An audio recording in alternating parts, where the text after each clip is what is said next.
Hello everyone, नमस्कार. आपलं स्वागत आहे स्मार्ट किड लर्निंग या यूट्यूब चॅनलमध्ये. आज आपण शिकणार आहोत अप्पर केस अल्फाबेट्स. अप्पर केस अल्फाबेट्स म्हणजे काय? तर अप्पर केस अल्फाबेट्स मीन्स कॅपिटल लेटर्स, आणि कॅपिटल लेटर्स हे upper line, middle line and base line ह्या 3 लाईन्समध्ये लिहिले जातात. चला तर मग आता स्टार्ट करूयात. आता फर्स्ट बघणार आहोत आपण. चला तर आता सेकंड शिकणार आहोत एन. एक तर आपण असा काढतो किंवा असा काढतो. तर आपल्याला एन हा एक सिंपल पद्धतीने असा शिकू शकतो की पहिलं ए काढला आणि त्याला स्टँडिंग लाईन,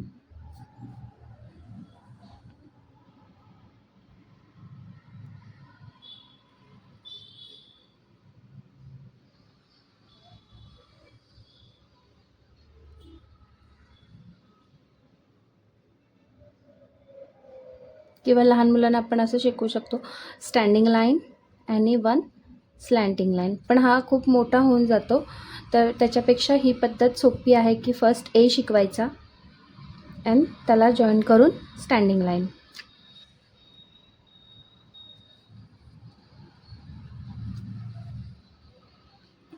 नेक्स्ट आहे एम. थर्ड लेटर आहे ए फॅमिलीतला एम. ए, वन मोर ए. कधी कधी आपण असा काढतो, पण असा एम आपण स्मॉल लेटरमध्ये काढतो, त्यामुळे इथे नाईस बिग अप्पर लाईनमध्ये नेहमी असा.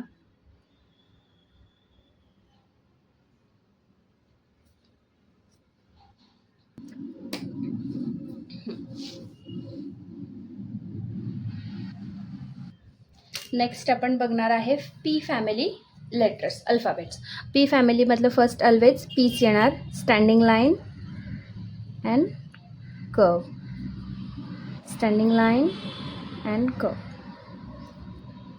Standing line, curve.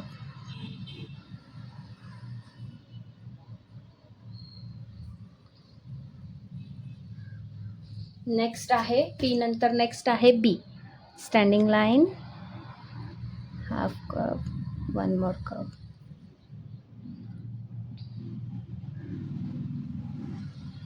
कधी कधी आपण काय करतो, असा काढतो, तर ही बी हे लेटरच चुकीचं होऊन जातं. ते स्टँडिंग लाईन, पूर्ण ह्या स्टँडिंग लाईनला कर्व जॉईन करायचा. बी.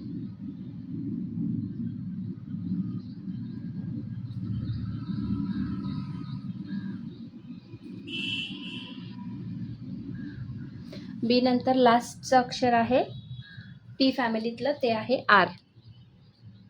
Standing line, half curve, then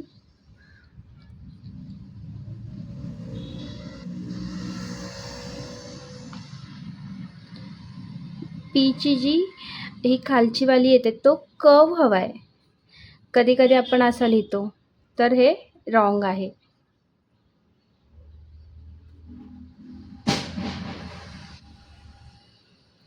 R. C family. आता नेक्स्ट आहे सी फॅमिली. सी फॅमिलीतलं फर्स्ट लेटर आहे सी. जसं आपण लोअर केसला काढला होता तोच शेप, फक्त हा सी अप्पर लाईन आणि मिडल लाईन दोन्हीमध्ये काढायचा, आणि आपण लोअर केसमध्ये फक्त मिडल लाईनला काढतो.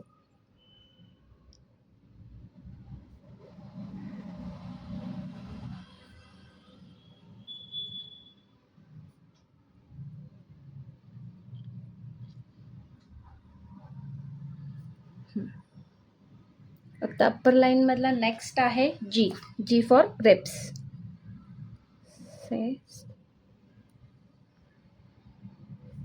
इथे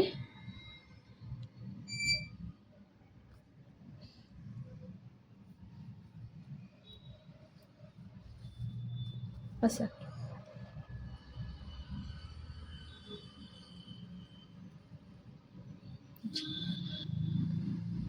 दिस वन इज रॉंग.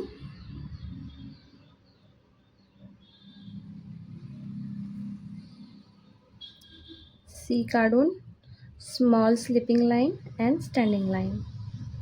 G.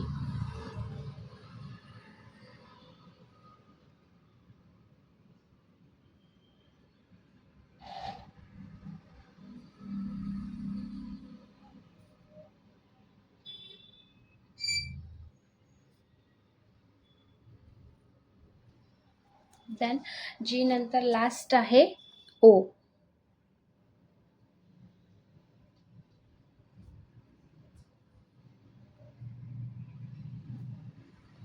काही वेळेस आपण असा काढून जातो, पण हा 0 आणि ओ मधला मग डिफरन्सच समजत नाही, त्यामुळे अप्पर लाईनमध्ये ओ हा असा.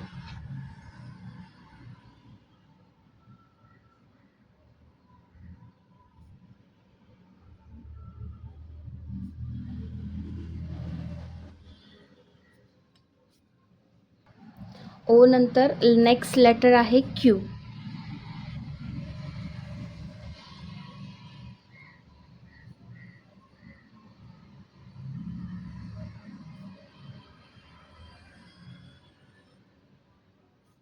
कधी आपण असा काढतो असा, पण तो बलून लाईक दिसतो, तो ओ क्यू शेप हा वाटत नाही, त्यासाठी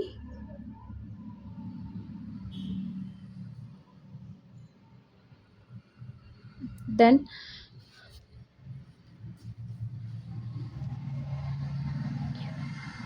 ओके.